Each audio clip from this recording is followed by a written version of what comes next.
When we first started hanging out like 15 years ago, I was broke and living on your couch on the weekends. Right? Life is expensive and it gets more expensive. You're gonna have to put in some work. The biggest advice I would give to people is just all we talk is money. All we talk is money. All we talk is money. All we talk is money. We all know money talks. Well, Sauce does too. Biggest waste of money. You're just like, dude, what the fuck are you doing? What do you see out there? Man, I mean, you know, now it's the whole like clothes and fashion boom. Yeah. It's kind of like mainstream everywhere, you know. You're a pretty fashionable dude. 10, You can 12 afford like but good 10, stuff. 10 Yeah. 12 years ago, it was like, I came in the NBA, it was like, you know, not much different than what I'm, white Yeah. t-shirts, Just everything was swagged out big, in a whatever. white tee. And Allen Iverson. It was jewelry, whatever, but now Yeah. people are wearing, you know, Saint Laurent, you know, Gucci, Right. Prada, blah, blah, blah. You know, you go get a pair of jeans, that's $800. Yeah. You want a suit, that's, you know, $4 or $5 grand, leather coat, $7,500 Yeah. on that Saint Laurent jacket, you know. Right. So it's 7,500 on I the think Saint clothes and Laurent jewelry and cars, you know, all depreciating Yeah. assets. Clothes usually aren't worth anything. Cars depreciate at a rapid rate. Jewelry, typically, you know, you're getting ripped off and you don't have Right. a good value in gold or diamonds at the end of the day. Cars, clothes, jewelry. My focus is cash flow. What am I getting in each month when I'm done playing basketball? And then obviously you have your stocks, bonds, mutual funds, your other businesses, what have you. But I look at cash flow. Okay, how much am I getting in each month to live off of? And cash flow, you're getting cash flow from real estate. Real estate, right? yeah. Okay. And then my Five Guys restaurants too. Right. So you own how many Five Guys restaurants? 11.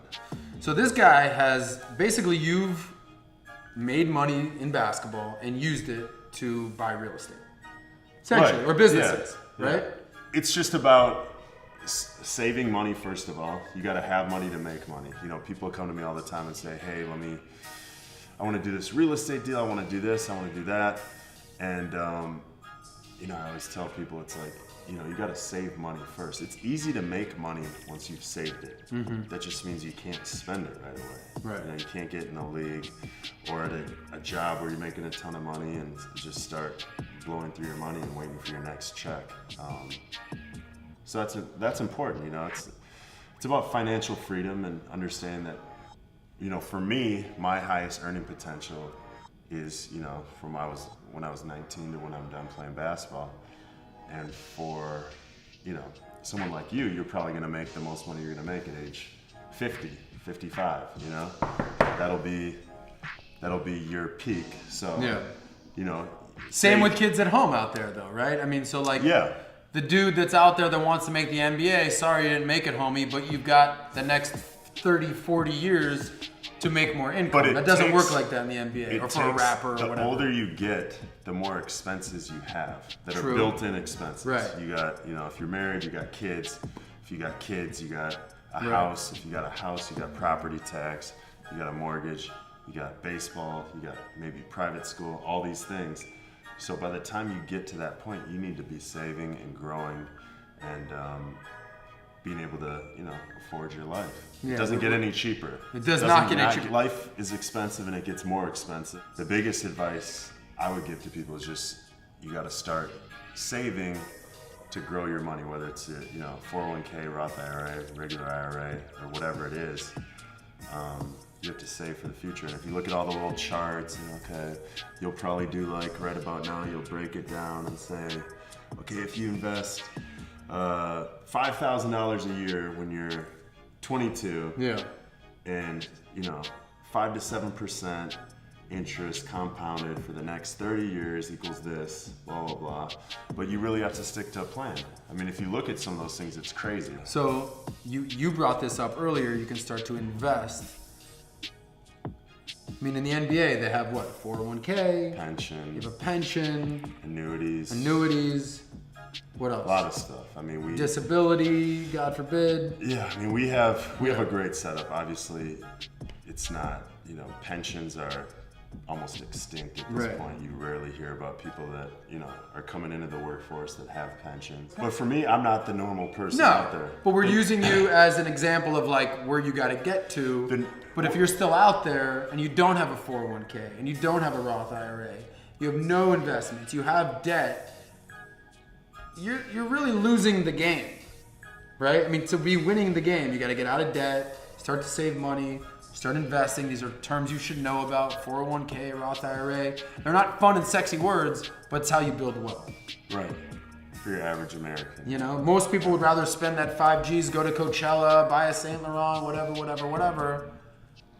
It's live for the Yeah. day. It's a problem that a lot of people have, whether you're talking finance or anything in life. It's focusing on today and not tomorrow. You work in finance, you understand these You things. understand normal financial Right. prudence. Typically, it's just, live for today, don't worry about tomorrow, or someone will bail you out. And that's kind of the problem in America, is just, the mentality of, okay, someone's going to help me. You also have that good Midwest Minnesota sensibilities where you were raised to appreciate hard work, money, not spending it, not blowing it. And you were fortunate enough to be in the NBA for 13 years now. Well, I think a great book that, anyone could read is Millionaire Next Door. Yep. I think it's a great read. My dad gave me that book to read, and I remember my dad was, working hard, making money. For the longest period of time, he was driving like a 89 Bonneville. A little bit of rust on it. A little embarrassing, actually. I was like, Dad, you're doing so well. And he's like, look, I'm saving money. I have a financial plan. Yeah.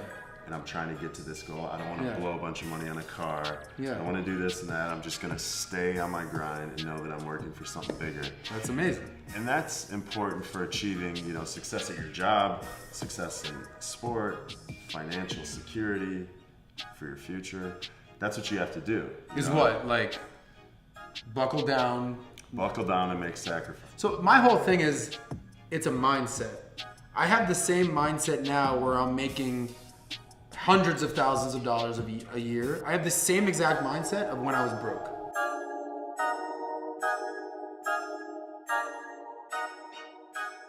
You're the interviewee. So Who we're starts? gonna mix it up. Okay, you're gonna talk to me. Yeah. What's this whole thing you're doing? Like, what's up? What are you? You're talking about money a lot. Yeah. I get it. Yeah. So I'm working on this money project. It's called Save That Money, where it's basically a sort of a wake-up call to millennials to understand how money works, understand basically not to be spending everything you got, and when you're able to save money, what you're able to do. So when I look at money, obviously I'm in a little bit different position than your average person. I'd say so. How are you? What's your formula for money? Okay. Like what's your okay, you want to save this much, Right. You want to, this much for rent or your mortgage spending. What's your formula? But before I do that, let's maybe just get to where, when we first started hanging out like 15 years ago, I was broke and living on your couch on the weekends. Right? Where I'm at now is I've been working in finance for 10 years. And when I started, I was, your typical like boiler room, cold caller, make no money, eat what you kill type of thing. Now 10 years later, I've made money, I have experience. Just for you kids out there, for you millennials out there who think you're just gonna become millionaires like overnight and it takes a year and you're, oh, I made $1 million. It took me 10 years to really make serious loot. I always say, unless you're inventing Facebook or making it to the NBA or hitting the lotto, you're gonna have to put in some work. What I've learned in 10 years of finance is that it's actually, there's a lot of shit out there. Like in terms of, you gotta do this, you gotta do this, you gotta do this, but it's actually pretty simple. Like when you break it down. What's the formula? So, all right. What's your formula? I have something that I've sort of put together called the SAS 6. It's my little cute little name. But there are basic there's a basic tenets that you at home need to understand if you're not going to end up broke and eventually become a millionaire. So again, if you hit the lotto or if you invent Facebook, you don't have to listen to me. Other than that, listen up. Step 0, which I'm not here to help you with at home, is go ahead and make money. Like, I'm not here to get you a job. I'm not here to fill out your resume. Go ahead and make money. But once you start making money, you've entered the capitalist game in America, and you kind of need to know what you're doing. And step 1 that any financial advisor will tell you when you start to make money, step 1 is to have a budget, right? So how much are you making versus how much are you spending? I mean, that's basic 101. So within your budget, homie at home, there's something called the 50-30-20 rule. Now, that it's not set in stone, but basically what it essentially is 50% of your income, your take-home pay, can go to your needs, right? What are your needs? Roof over your head, food, clothes, your basic shit. That's what you need. You don't need Netflix. You don't need to go party. We're going out tonight, right? We're going out tonight? Okay. What about Netflix instead of cable, though? Hey, these none of those are needs. Save that money. Save that money, obviously. But nice segue, Mr. Humphries. 50% go to your needs. Now 30% with this 50-30-20 rule can go to your wants. You want Netflix. You want to go take a girl on a date. You want to go to the movies. So live your life. A portion of your take-home pay can go to your wants. Great. Now, but 20%, this is where you kids at home really need to listen, and where people fall short, is 20% should go to your savings and or paying off your debt.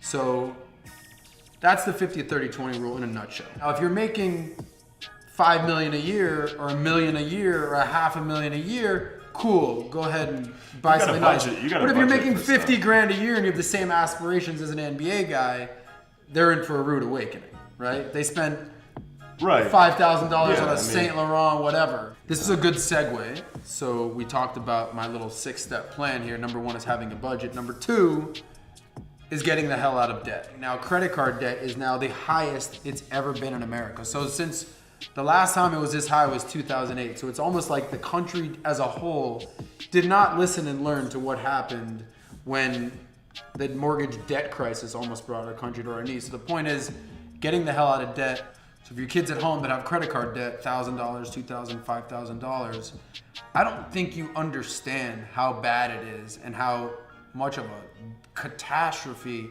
it is to be paying 15, 20, 24% in credit card, where the whole name of the game, which we'll talk about in step 3, is getting out of debt so you can save some money to invest to hopefully make 10%. Right. So it's like you're talking about losing 20, 24% when you're just trying to get back to 0 so you can get to 10 on the plus side. You can't, no investment you really can beat 23.9%. A good investment is what? 10%? If you're good, you played it, if you're safe. crushing it, 10%. Yeah. I mean, if you're right. getting 10%, every year, I'd start to question if it's a legitimate. That's some Madoff shit, right? Yeah, but 7%. So this is like the credit card debt is out of control. So segueing, once you get out of debt, specifically credit card debt, student loan debt, depending on the interest rate, you got to start working on that. Now you can start to save for like a rainy day. And what I recommend is just go get you 5-10 grand, like have that in the bank and be a human being with that money. Like don't spend it on a gold chain for $3,000. Like this one kid I interviewed, he made $5,000, spent $3,000 on a chain. That's like, guy, what are you doing? I think the millionaire next door mentality, the way that that your dad has taught you, is that it's not a make money, spend it, make money and spend it. It's all right, like the money I make enables me to live a comfortable life, not worry, help people that need to be helped. It enables you to do way more things other than just buy shit. Right? Is that just it's a mentality thing, right? It's not a income thing or like a balling out thing. It's just a mentality thing of just understanding that how important it is to save and not ball out. I mean, right? I mean, what does it come? What's the mentality that you think at the end of the day is the most important? Sacrifice now for financial freedom later. Definitely. Right. So basically, save that money. Save that money. Love you. Buddy. See you, man. All right, I got Thank you, Mr. Humphries. Get the hell out of here. All we talk is money. All we talk is money. All we talk is money.